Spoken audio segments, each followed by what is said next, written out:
Get ready to find your recipe for a successful real estate lifestyle from America's top expert here at Greenlight REI with your host, Lance Edwards. Well, hello everyone. Hi, this is Lance Edwards and welcome to this edition of Greenlight REI where we teach you the successful real estate lifestyle. And we have our guest expert speaker today on a topic that I know is of interest to everyone that's going to be listening, and that's where do you get the money? And this is on, in the context of multifamily, money for purchasing properties, particularly in a category of money called bridge financing. And our expert today is Mr. Mike Baggiano. He's Director of Multifamily Operations with Lending One. And he's going to speak to us about bridge financing. I can tell you that Mike and his organization was referred to me with the highest credentials. I've been working with Mike, and you're going to love the programs that we're sharing with you today. And I want you to take a lot of note because he's going to open up some opportunities for you in your deal flow and your projects that I would dare say you are not aware of. So you want to stay tuned in on this. So with that, Mike, welcome to Greenlight REI. Lance, thank you for having me. Look forward to this discussion during this podcast. Well, I really appreciate it, Mike, and I know there's a lot of interest here. What you are doing, what you guys offer. Let's start off. I mentioned up front bridge financing. So just to level set the field, get everyone on the same page, Mike, would you mind defining what is bridge financing? Bridge financing is interim financing for properties that are not stabilized to receive permanent long-term financing. And usually it's transitional type. You can also refer to it as transitional type of financing because you need to get the property from point A to point B in terms of being able to qualify for long-term permanent financing.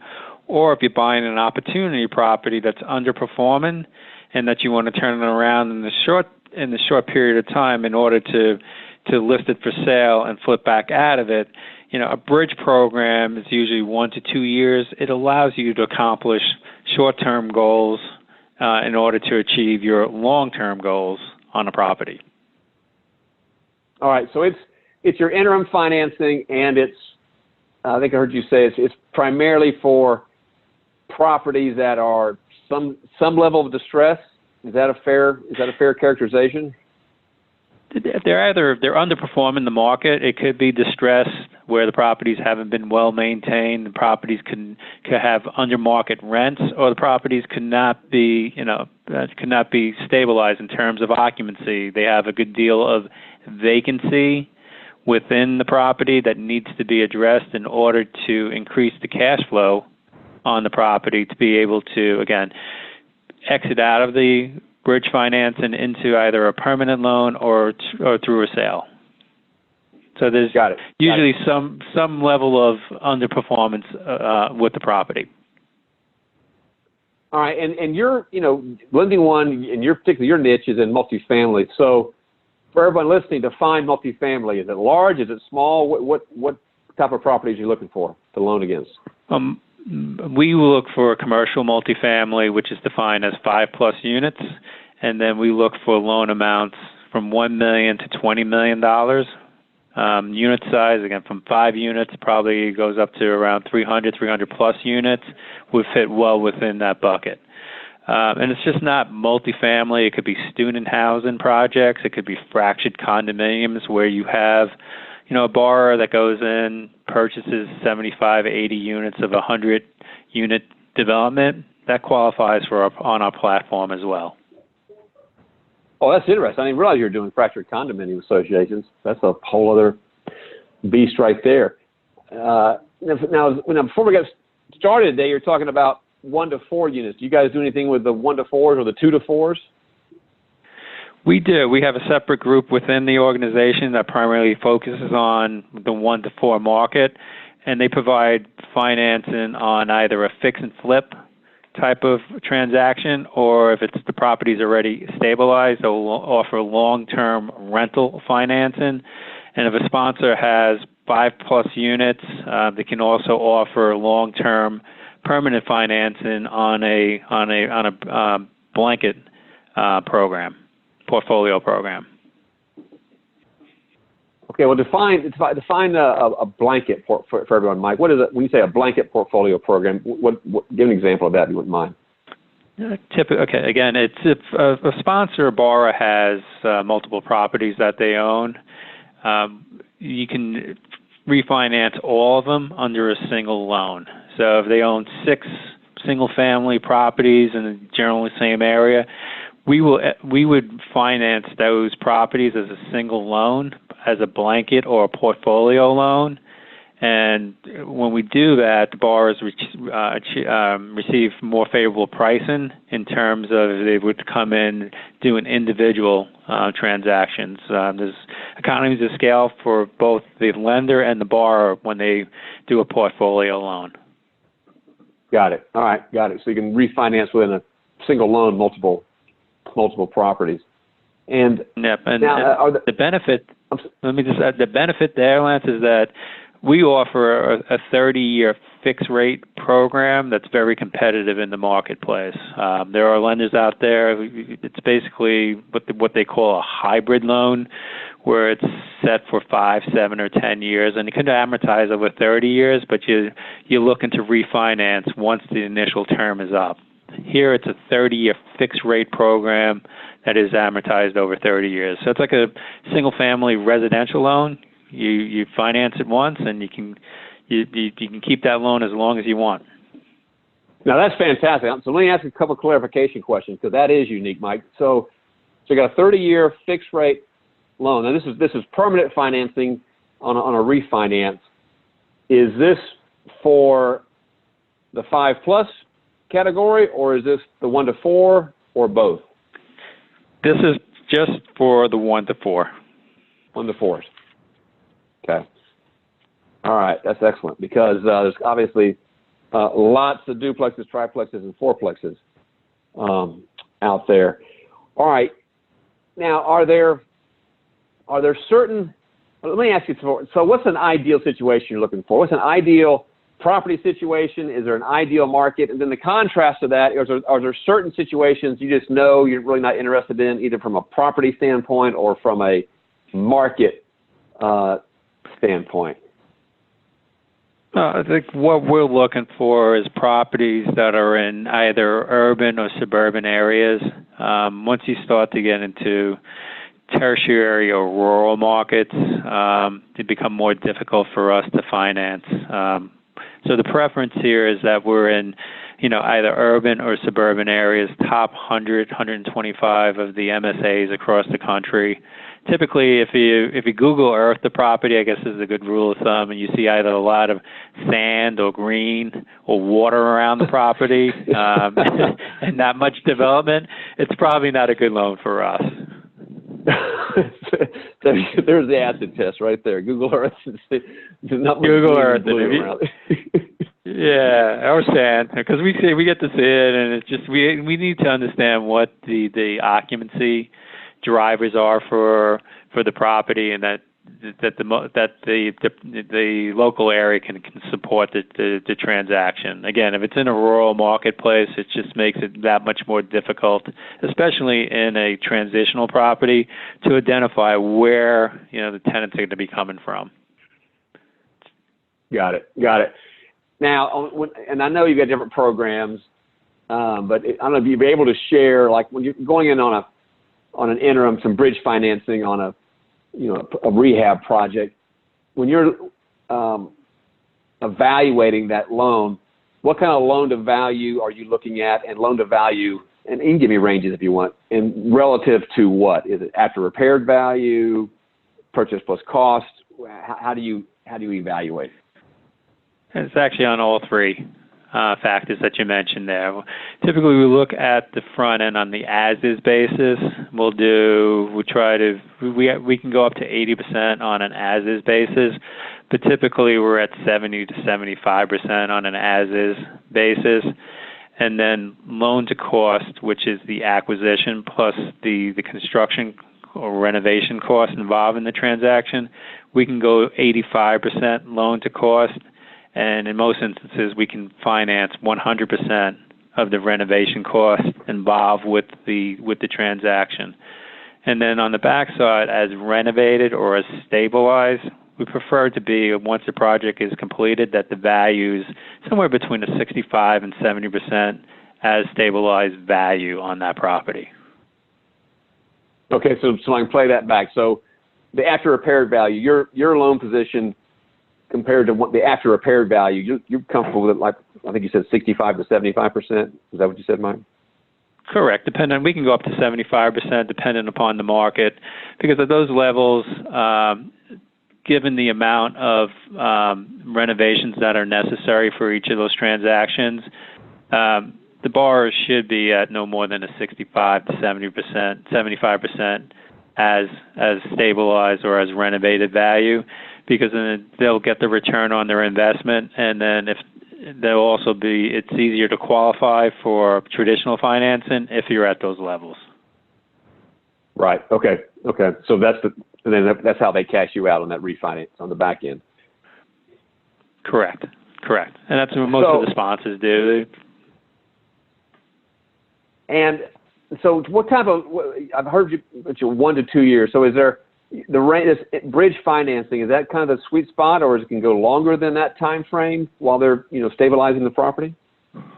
Yeah, typically, yes. You can definitely extend it out to 3 years. I've seen bridge programs that have gone out as far as 5 years. But given where the loan sizes that we're entertaining, typically a 2-year period is sufficient for a borrower to execute their strategy on the property. And we do allow for extension options that can go out as long as 3 years, provided that the borrower is making progress in terms of turning that property around, renovating it, getting it leased up to market, and that we can see a clear path to an exit strategy that they have. All right, fair. Good. That's great. And to kind of tie it all together, Mike, is there an example project maybe that you're working on now, the one that one of your clients did in the past that you could, share the stories so that everyone that's listening can kind of get an idea, maybe visualize how they could be using these loans on their projects? Yeah, exactly. Yes, I can do that.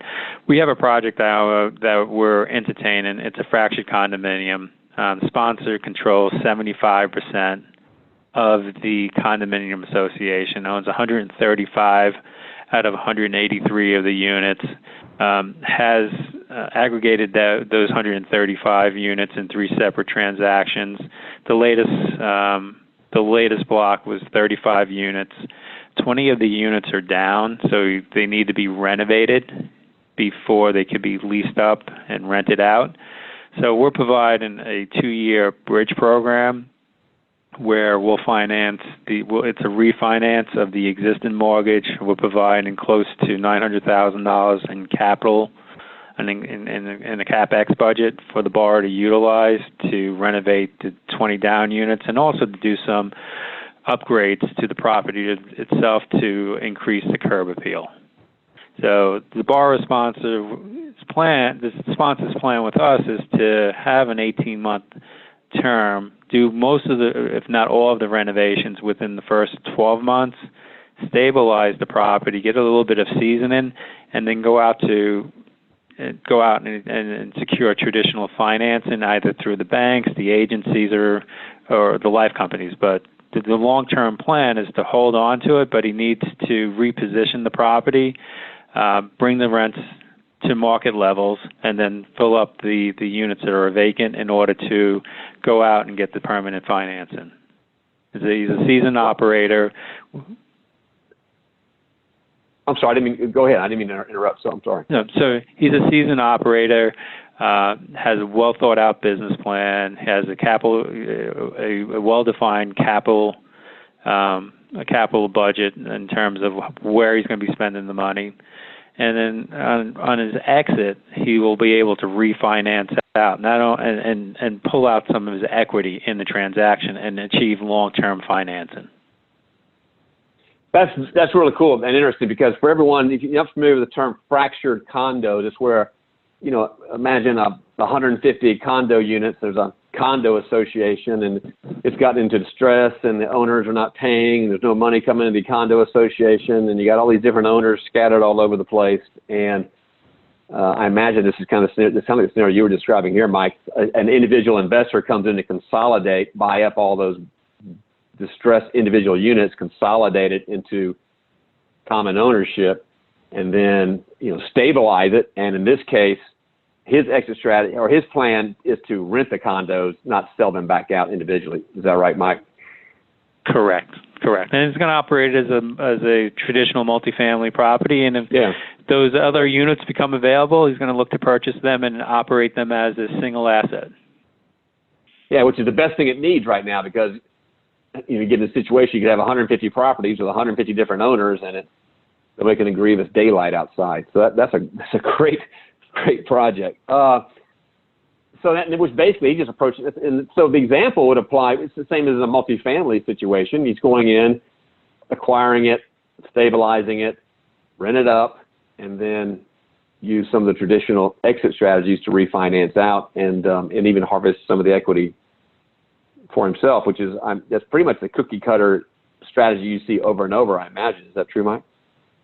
Correct, because where we are in the current state of multifamily, I mean, cap rates are low, as you're well aware of, Lance, and people are looking for value add opportunities, and that's where I believe the market is, and that's how you acquire a value add property, and you need short-term bridge financing in order to transition the property into a more stabilized property, so that you can go out and get permanent financing and need be, pull out some of your cash that you already put into the property that you can utilize for your next investment. Yeah, precisely. And by the way, everyone, just so the way that I became connected with Mike is this is exactly what I'm doing, going out and acquiring distressed property that we can add value to, fix it up, fill it up, and then, refinance back out of it and have a stable long-term cash flow stream. And it's the same thing everybody on this call should be doing. I mean, that's a huge opportunity, especially when you've got the financing sources like Mike over at Lending One.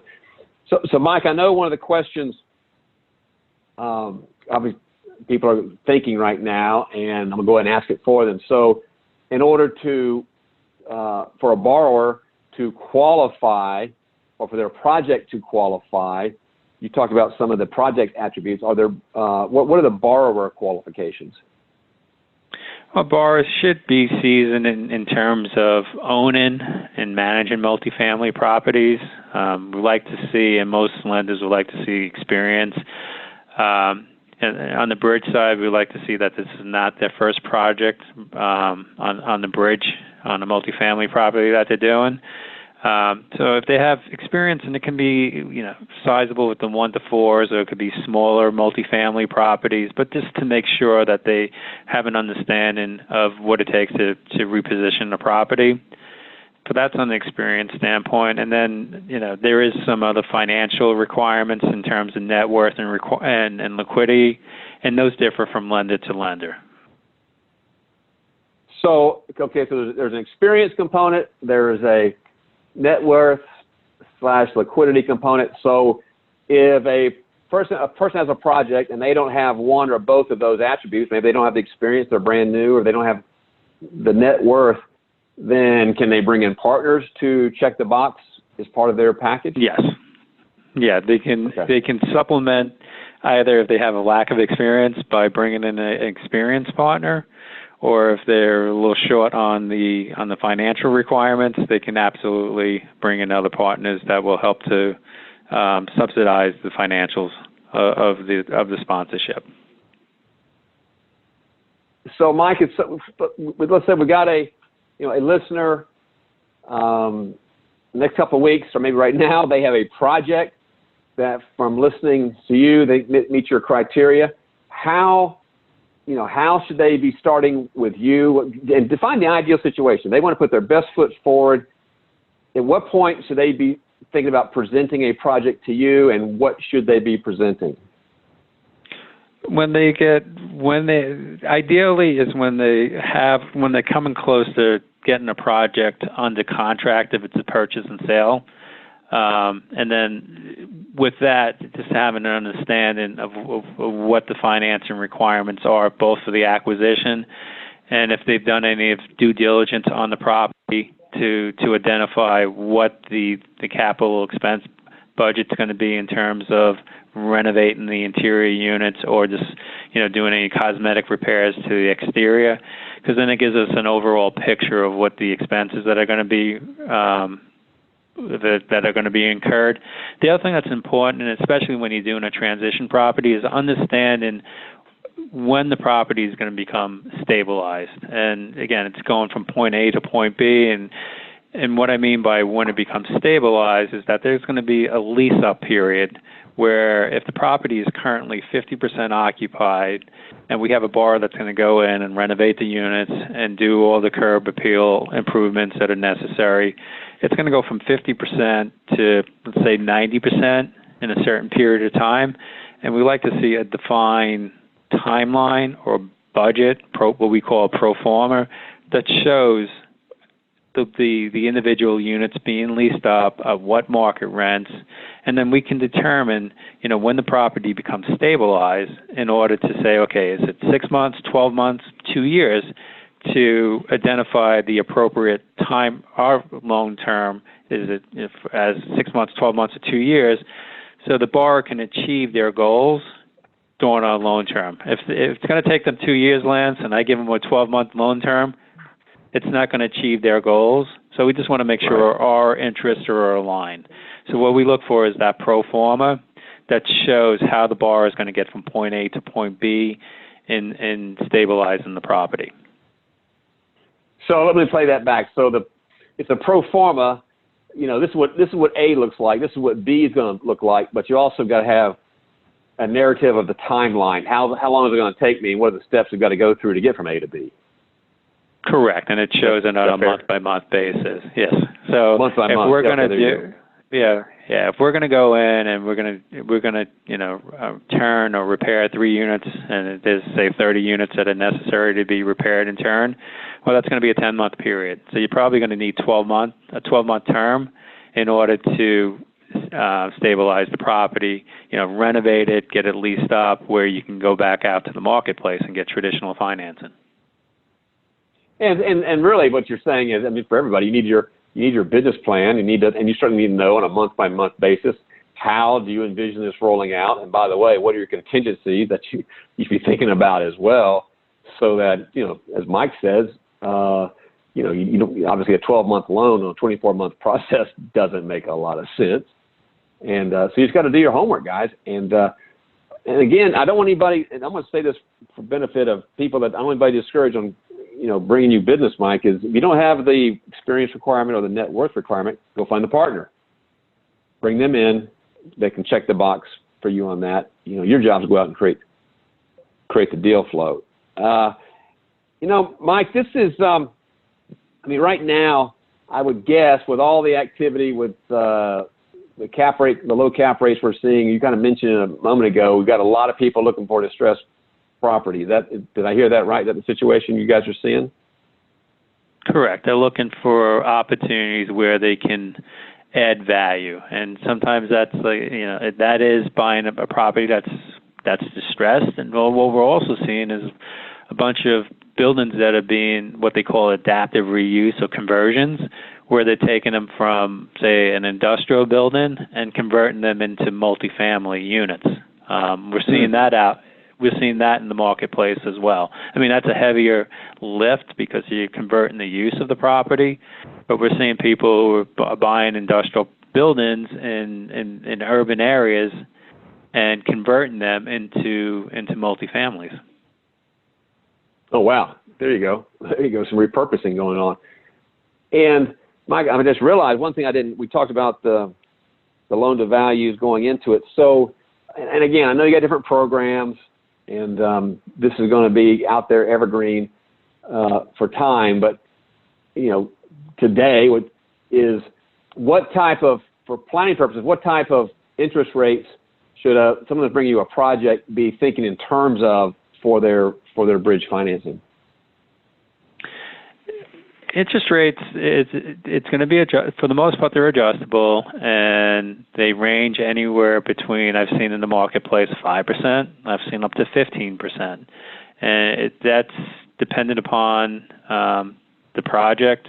It's also dependent upon strength of the sponsor. But borrowers should do their homework, identify which lenders they want to be doing business with, and initially, so that lender will be able to give them a range, a tighter range of where the interest rates would be. It could be like 5 to 7 or 7 to 9. They'll give them a range, and then you can use those numbers in your pro forma to see if the project makes economically sense for the sponsors. That's good. And so one of the questions they might have, so if someone is stabilizing a property that's got high vacancy, it's not going to be able, to cash flow and now or, through its stabilization in order to make the payments. Are there options for, deferring payments or putting that into the loan? How help answer that question if you could, Mike. That's a good question. That's an excellent question, Lance. You can build an interest reserve into the transaction, and depending if it's a refinance, the lenders might be able to finance that. In that, they can utilize the existing equity in the property to establish an interest reserve to carry that property until it's stabilized. On a purchase, that could be either incorporated into the loan-to-cost basis, or it's a number that it's a dollar figure that the borrowers are going to have to bring to the table, and when they close, because the debt service has to be paid, and we have to have an ability to have it paid. Or there are certain lenders that will defer that interest until the end, and then recapture that when the borrower refinances. So I guess the short answer is it depends, right? It all depends. It all depends on what, the strength of the sponsors, the location of the property. Do they own it? Are they purchasing it? Is there equity in the property? Is there no equity in the property? Strength of the sponsors that we know, the lender knows that they can get paid off if and when the borrower refinances. So the good news is that there's a lot of options out there. You just have to ask and understand what options each lender is offering in the marketplace. And that's what you do. That's what you do for folks, Mike. And, I want to give a chance to, if you would, talk a little about Lending One, and because I know you guys got great programs, and the reason you're on this call today is because of, your reputation and that of Lending One.